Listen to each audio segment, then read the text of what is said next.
Ήταν αρχές καλοκαιριού, ήμουν στον τρίτο ή στον τέταρτο μήνα της εγκυμοσύνης μου όταν είδα για πρώτη φορά εκείνο το μεγάλο αμερικάνικο αυτοκίνητο, λευκό και σαραβαλιασμένο, να προχωράει με τραντάγματα πάνω στον ερημότοπο και να κατευθύνεται προς το ποτάμι.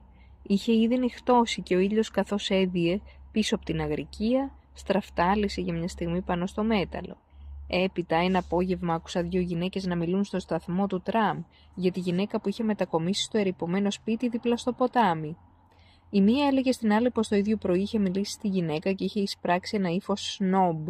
Η συντροφιά της συμφώνησε πως η νεοαφιχθήσα έδειχνε εχθρική, μάλλον περήφανη. Πρέπει να ήταν το λιγότερο 30 χρονών, είπαν, καθώς το κοριτσάκι ήταν τουλάχιστον 10. Η πρώτη γυναίκα είπε πως η ξένη είχε μιλήσει με προφορά του Τόκιο και σίγουρα δεν ήταν από τον Ναγκασάκι. Μίλησαν για λίγο για τον Αμερικανό φίλο της και έπειτα η γυναίκα επανέλαβε το πόσο απόμακρη ήταν η ξένη μαζί της το πρωί. Τώρα δεν αμφιβάλλω πως ανάμεσα σε εκείνες τις γυναίκες που ζούσα τότε υπήρχαν κάποιες που είχαν υποφέρει, κάποιες με θλιβερές και τρομερές αναμνήσεις, αλλά έτσι όπως τις έβλεπα καθημερινά να είναι απασχολημένες με τους συζύγους και τα παιδιά τους, έβρισκα δύσκολο να πιστέψω πως είχαν περάσει από τη ζωή τους οι τραγωδίες και οι φιάλτες του πολέμου. Δεν σκόπευα να φανώ εχθρική, αλλά πιθανότατα δεν θα έκανα προσπάθεια για το αντίθετο, καθώς σε εκείνη τη φάση της ζωής μου συνέχιζα να εύχομαι να με αφήσουν στην ησυχία μου. Άκουσα με ενδιαφέρον εκείνες τις γυναίκες να σχολιάζουν τη Σατσίκο. Θυμάμαι αρκετά καθαρά εκείνο το απόγευμα στη στάση του τραμ. Ήταν μια από τις πρώτες μέρες με λαμπερό ήλιο μετά τις βροχές του Ιουνίου και γύρω μας οι μουσκεμένες επιφάνειες από τούβλο και τσιμέντου είχαν αρχίσει να στεγνώνουν. Στεκόμασταν σε μια σιδηροδρομική γέφυρα και από τη μια πλευρά των γραμμών στους πρόποδες του λόφου έβλεπες μια συστάδα από στέγες, θα ρίσκε τα σπίτια είχαν γλιστρήσει από την πλαγιά. Λίγο πιο πέρα ήταν τα διαμερίσματά μας όρθια σαν 4 τσιμεντένιες κολόνες. Ένιωσα μια συμπάθεια για τη Σατσίκο τότε και ένιωσα πως κατανοούσα κάτι από εκείνη την επιφυλακτικότητα που είχα διακρίνει πάνω της όταν την παρακολουθούσα από απόσταση. Θα γινόμασταν φίλες εκείνο το καλοκαίρι και για ένα μικρό διάστημα τουλάχιστον θα αποσπούσα την εμπιστοσύνη της. Δεν είμαι πλέον σίγουρη για το πώς πρωτοσυναντηθήκαμε. Θυμάμαι ένα απόγευμα να εντοπίζω τη φιγούρα της μπροστά μου στο μονοπάτι που οδηγούσε έξω από τον οικοδομικό περίβολο. Εγώ βιαζόμουν, αλλά η Σατσίκο περπατούσε με βήμα αργό και σταθερό. Τότε πρέπει να γνωρίζαμε η μία το όνομα της άλλης, αλλά θυμάμαι να τη φωνάζω καθώς πλησίαζε. Η Σατσίκο γύρισε και περίμενε να τη φτάσω. «Συμβαίνει κάτι?» με ρώτησε. «Χαίρομαι που σε βρήκα», είπα λίγο λαχανιασμένη. «Η κόρη σου μάλωνε την ώρα που βγήκα. Εκεί πίσω, κοντά στις λακκούβες. Μάλωνε με 2 άλλα παιδιά. Το ένα ήταν αγόρι. Ο καυγάς έμοιαζε άγριος». «Κατάλαβα». Η Σατσίκο άρχισε πάλι να βηματίζει, πήγα και προχώρησα δίπλα της.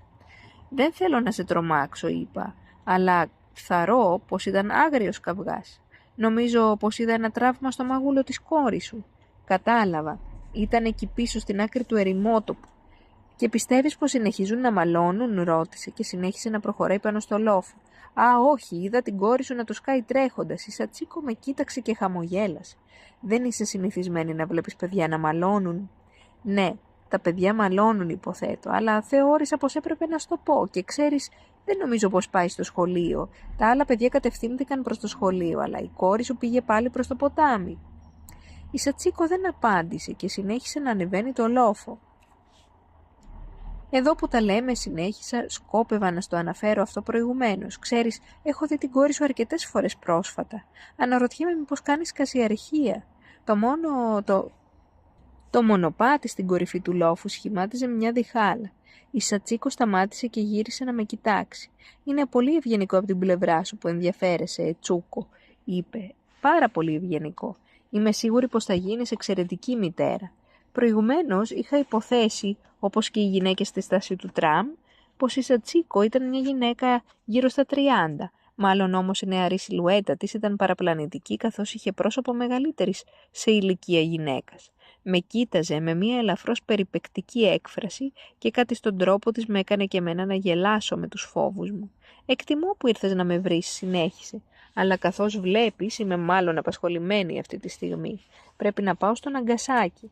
«Κατάλαβα. Απλώς θεώρησα πως έπρεπε να έρθω να στο πω, αυτό είναι όλο. Γύρισε και με κοίταξε για μια ακόμα φορά. Αν δεν έχεις τίποτα καλύτερο να κάνεις σε τσούκο, είπε, τότε ίσως θα σε ενδιέφερε να έχεις το νου σου σήμερα στην κόρη μου. Θα γυρίσω κάποια στιγμή το απόγευμα. Είμαι σίγουρη πως θα τα πάτε πολύ καλά εσείς οι δυο. Δεν έχω αντίρρηση αν το θέλεις κι εσύ.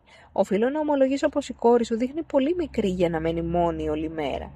Τι έβγαινε εκεί που είσαι, επανέλαβε η Σατσίκο. Έπειτα χαμογέλασε ξανά.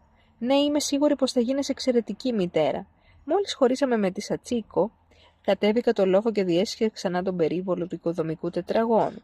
Μετά από λίγο βρέθηκα έξω από τη δική μας πολυκατοικία, αντικρίζοντας εκείνη την έρημη έκταση. Καθώς δεν έβλεπα ίχνος του κοριτσιού, ετοιμαζόμουν να μπω μέσα. Αλλά τότε είδα μια κίνηση στην όχθη του ποταμού.